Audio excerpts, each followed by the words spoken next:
This podcast is part of the Planet Broadcasting Network. Visit planetbroadcasting.com for more podcasts from our great mates. Welcome back to Caravan of Garbage, the show where we go, this is the last Iron Man movie for now. Oh. We say that every episode, don't we? We always say this is the last Iron Man movie for now. Yeah, that's right. Leave a like if you could, because maybe you're happy it's the last Iron Man movie. Opinions are divided on this movie. I hadn't seen it since 2013 when it came out. I did not like it very much. But how did you feel going back to it? I think my opinion has softened on it a bit. I did not care for it at the time for reasons we'll almost certainly get into. Certainly? What if we don't, though? But I appreciate what it was going for now more. Agreed. And there are plenty of elements to enjoy. I like the director Shane Black. He's teaming up with Robert Downey Jr. again after Kiss Kiss Bang Bang. You remember that movie? I remember that movie. Great movie. Name another movie. You've really put me on the spot here. Oh, Iron Man 3. That's good that you named that, because that's what we're talking about this now. is what we're doing right now. Yeah. Well, anyway, they're re-teaming for Iron Man 3. Yeah. And I'm like, that's a good choice. Shane Black's the Lethal Weapon guy. They were like, he's definitely going to do a Predator movie at some point. Yeah, and everyone was excited for that. We should get him in for an Iron Man movie before that shoots him to fame and stardom, and we can't afford him anymore. Exactly. After The Predator. Look, I want to come back to The Predator, but let's stay focused on Iron Man 3. That's the movie we're talking about. Iron Man 3. So Jon Favreau is out. As director. But he said he still got to have fun because, he could do more silly, happy stuff in this movie, which I agree. More happy in these movies is good. I enjoy that character. But I mean the character, but also the very concept of it. I love More it. happy in movies, please. More happy movie. So the official reason is because he turned down this movie to direct The Magic Kingdom. What is that? Well, essentially, it's described as Night at the Museum, but Disneyland. Is that based on? That's like the Pirates of the Caribbean movies are based on a ride. The Magic Kingdom is also a ride. Yes. Okay. So imagine everybody comes to life and Jack Sparrow's like, "Oh, what are you doing in the Epcot Center?" Sure. Jon Favreau. Quite frankly, what's anybody doing in the Epcot Center? What even is the Epcot Center? Great question. Is it even a Disney? I don't know. But I do wonder whether, because of his experience on Iron Man 2, when they kind of pushed back on a lot of his ideas and it kind of got mushed into this kind of odd duck of a movie. Yeah. That's You're why describing a lot of stuff as odd ducks recently. It's just a new thing that I'm doing. I think I'm going to stick with it. Okay. You happy with it? Yeah. That's a real odd duck of a choice. Apollo 13. What a real odd duck of a Ron Howard movie. Is it? I don't know. I do like the I just tried to think of the most mainstream movie I could think of. Yeah, fair enough. You could have said Forrest Gump. It's a real odd duck of a movie. In a way it is. Yeah. So it starts in the year 1999. I enjoy Pulp Fiction happy. I also enjoy that Pulp Fiction came out 5 years prior to him having that hair. And he's still desperately clinging on. I love that, yeah. Shout out to our boys over at Eiffel 65. Yep. And of course we get a Yinsen cameo. Yeah. Which is, he mentions in the first Iron Man where they met, and we see that. Yeah. It's not much. It really isn't, no. Yeah. But I do like that idea that, he's talking about in the narration. As he's talking to Bruce Banner, it turns out that, we create our own demons. And he does that. And he also creates other people's demons. But, that is the character. And he probably owns a liquor company as well. It's Certainly, probably probably owns a subsidiary of something. Do you think he owns the Krusty Demons? He almost certainly owns the Krusty Demons, sure. Terrific. But what I also love and I have questions about is... They've got stark repulsor technology in their dirt bikes. They're flinging themselves into just orbit. Shoot out of the stadium. But he's so mean. He's awful. He's awful. And there's a... We don't see this side of him that much, you know what I mean? But there's a scene later on in this movie where he has a heart-to-heart with Rebecca Hall's character. Yeah. And he's like, you've got to change because the person I'm with, Pepper, she's got a conscience and you don't. You're just some sort of ghoul. And it's like, you were a ghoul 3 years ago. You're the worst. You're the worst person. You left Cillian Murphy on the roof and now he's back. He's a dragon man. And the arms dealing. Also. And the arms dilly too, yeah, obviously. But you did leave that guy on the roof. What I like about Aldrich Killian... If you made a dragon man, you should stop and think. I think so too, yeah. Yeah.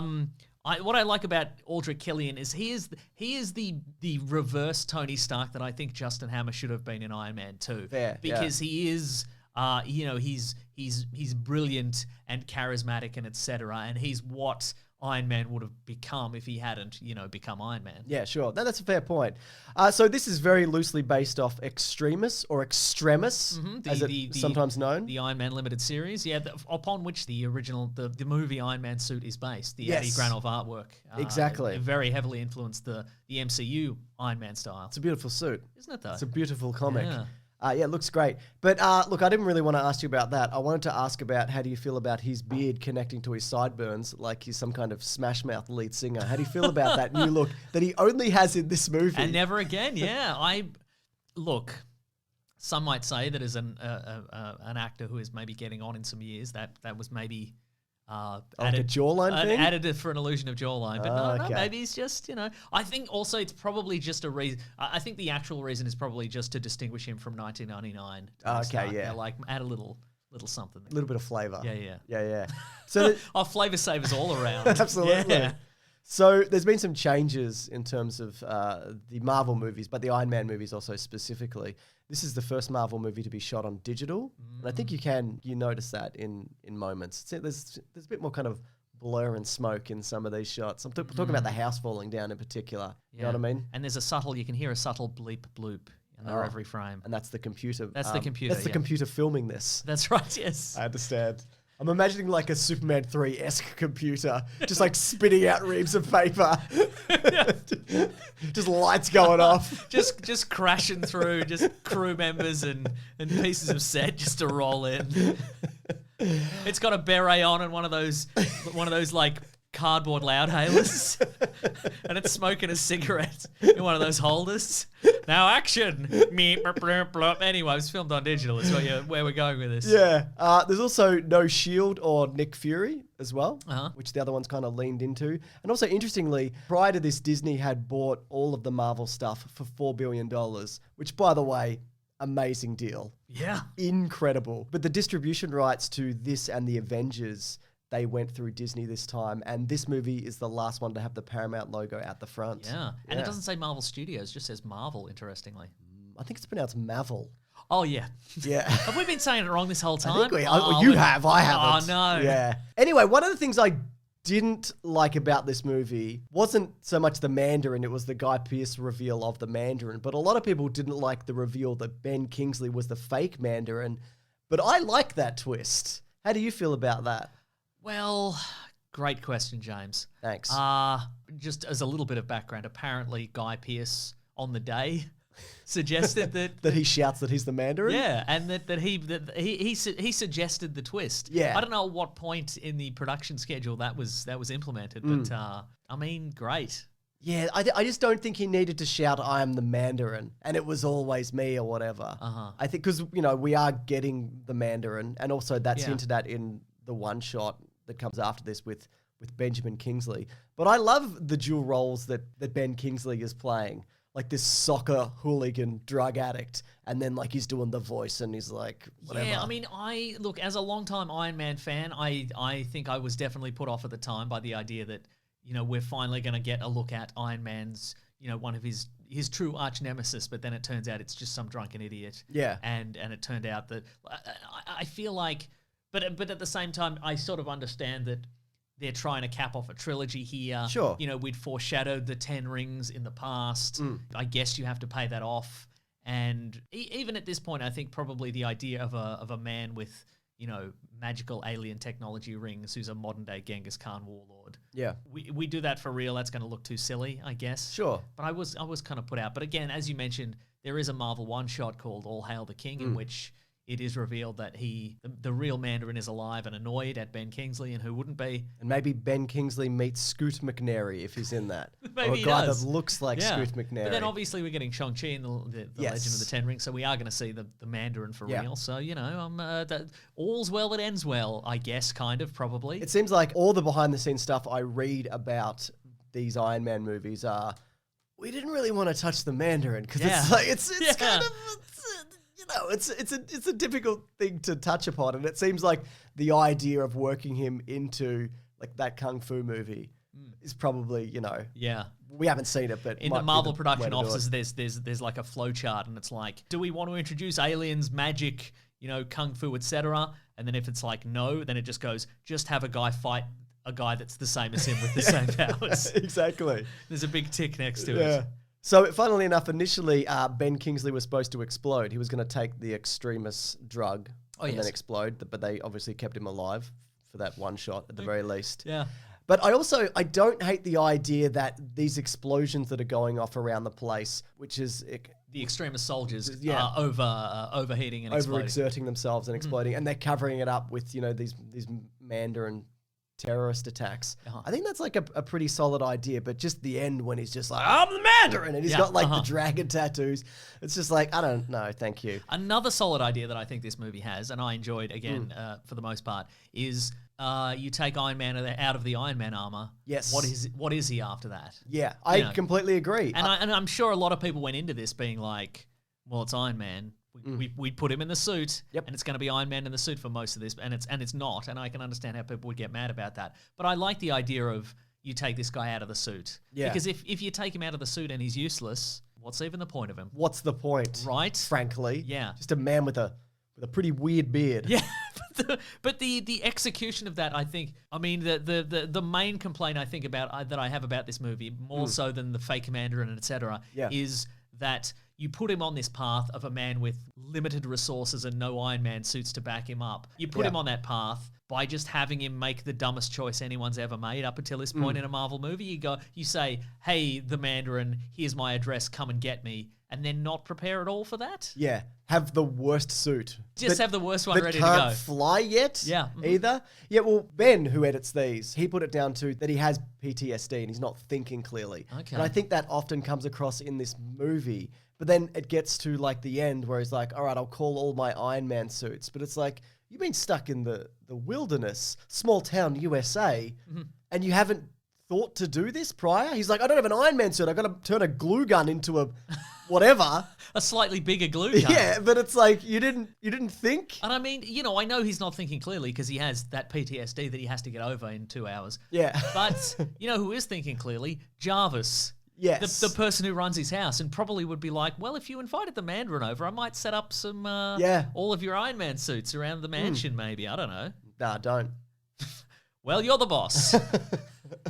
But because it really is that moment with Harley, who I like, by the way, and they just kind of drop him in later movies. They're like, Harley nah. being the Iron Man kid. Yeah, but they're just like, nah, Spider-Man's the new Yeah. Iron Man kid. But he's like, why don't you build something? Get over your PTSD.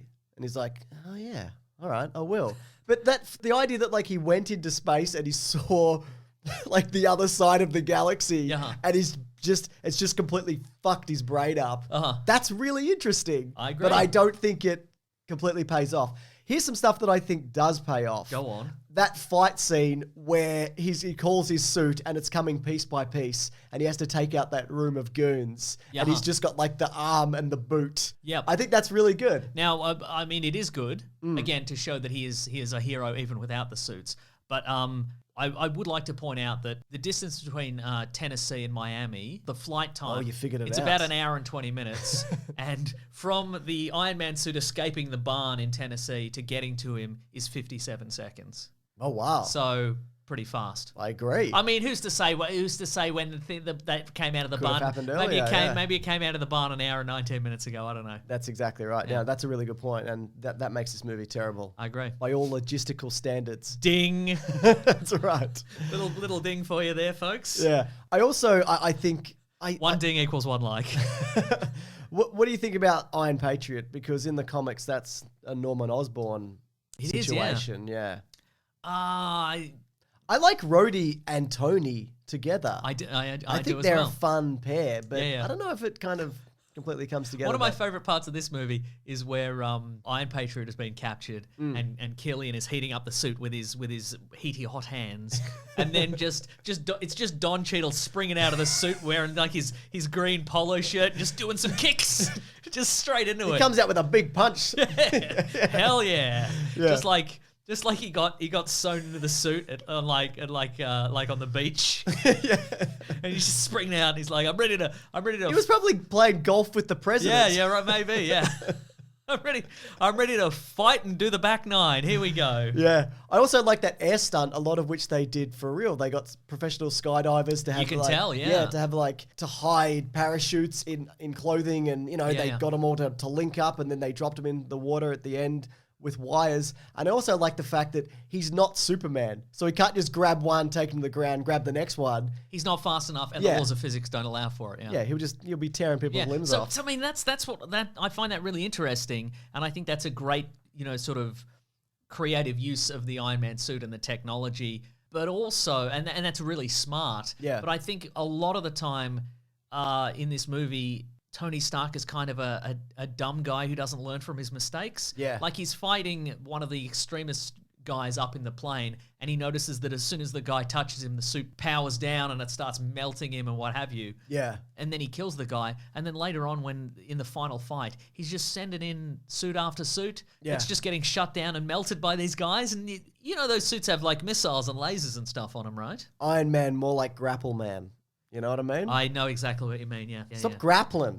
You're grappling so much. Yeah. You learn some Wing Chun. Like, we know. We get it. You don't need to prove it. Yeah, uh-huh. You're just getting your suits melted. You know what? Maybe he could become giant space laser man. Yeah. Just shooting a giant space laser. I think that would work just as well. I agree. But here's something I do like in this movie that it sounds like I don't like that much. Go on. But I like a lot of it, is that the suits that show up at the end and there's that big battle over the docks or whatever, it's pretty cool. And we get to see lots of different varieties, and he's leaping suit to suit. And even though it's like, why are they grappling? Just have them shoot lasers. I kind of wish at the end all the suits would have been manned by people from the movies. Oh. Like when I saw the trailer for this, Happy. I thought, like the Yinsen's corpse. I thought the Igor would have Happy in it because it's the big one That kind of makes thing. sense, yeah. All his ex-girlfriends are in the suits, Oh, God. Just hating it. Just hating be it. like, I'll do it, but like... come on, Yeah, Yinsen, the Iron Man kid. Yeah. Yeah, what's her name? The reporter, whatever? Yeah, Leslie Bibbs' character, whatever her name is. Just do I it all. because that's the thing in the comics, the Iron Legion. It's basically all his mates, Yeah. And, I do like, how Pepper gets a bit more play in this and gets a bit of an action scene. But there's a moment where she dies, or he thinks she dies, and he's just kind of like, oh, no! Oh, well. Anyway. And I know he's in the moment and he's fighting Yeah. a dragon, man. Like, I get that. Yeah. But I feel like you could have kind of maybe sat with that a little bit longer. Or like his rage is kind of like blocking his ability to think clearly. But then, of course, Killian falls prey to Iron Man's ultimate weapon, a knife. Just a knife.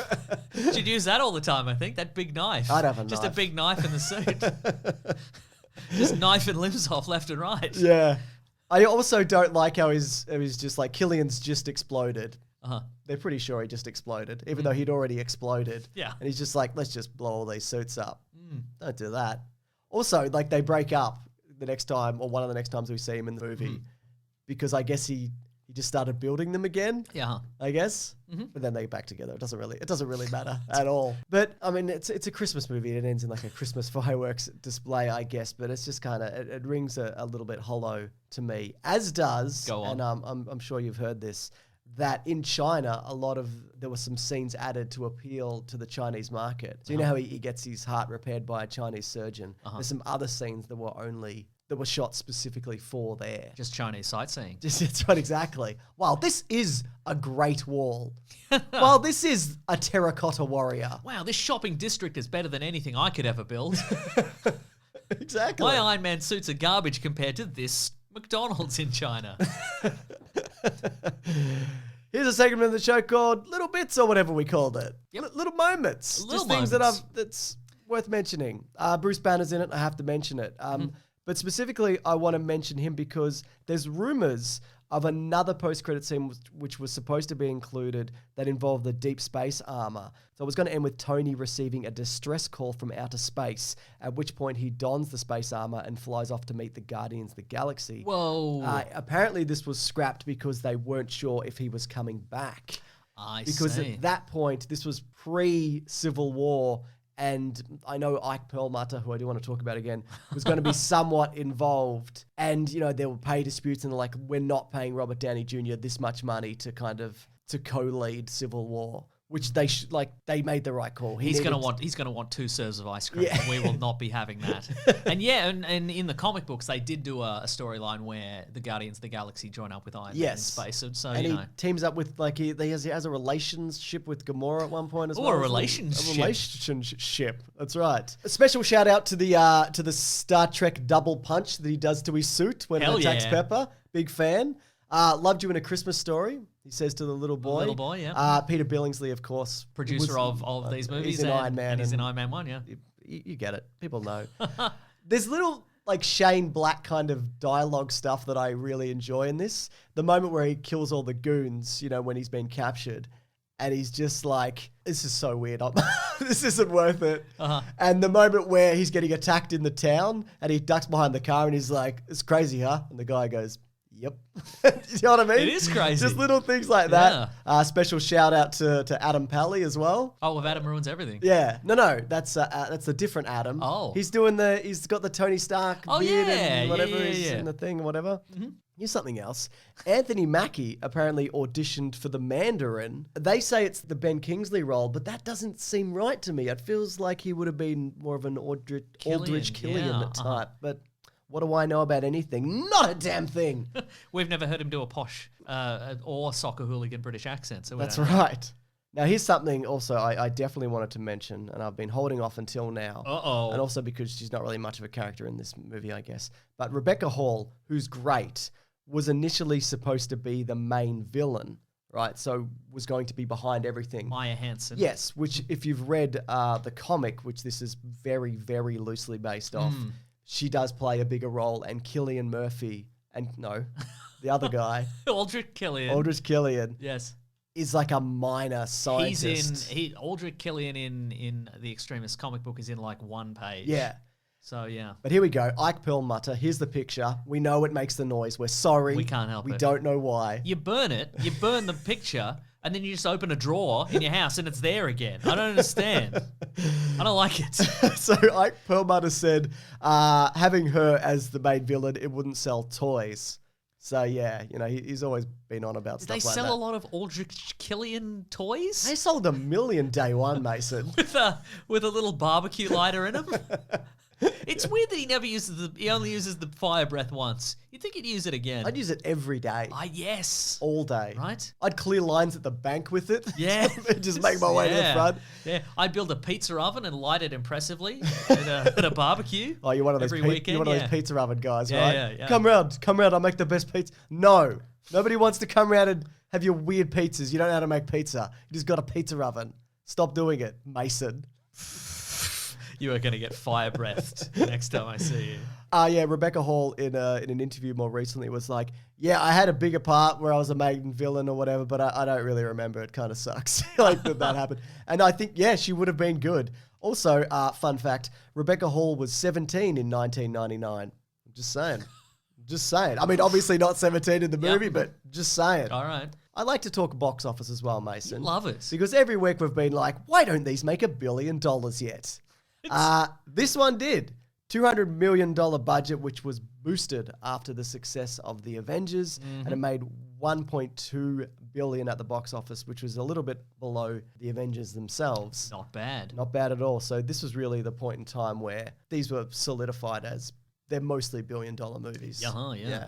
You know? Anything lower than that, failure. Don't even Abject bother. failure. Boo. Boo and hiss. This I guess, sort of denotes the point at which movie studios are like, if anything makes it less than $1 billion, we are not continuing the saga. That's right. Yeah. Dark Universe. Yeah. But a lot, there's been a lot of talk of will the Iron Man saga continue, And we are getting the Ironheart series. Armor Wars is coming out where it's just Rhodey cleaning up more of Tony Stark's mess, essentially. But I feel like, and I don't know whether you will agree with me, that he will be back. I know he said that he's not going to. He could be like an AI hologram situation. I absolutely want... give us an old school Iron Man suit. Yep. Like a clunky one with a big blue hologram head. Agreed. Yeah. They've done it in the comics. I just feel like... Maybe not in the next 10 years. Yeah, sure. But I just think it's going to happen. He can film it at his house. You can film it at my house. Yeah. I've got a spare room. You're not filming it at my house.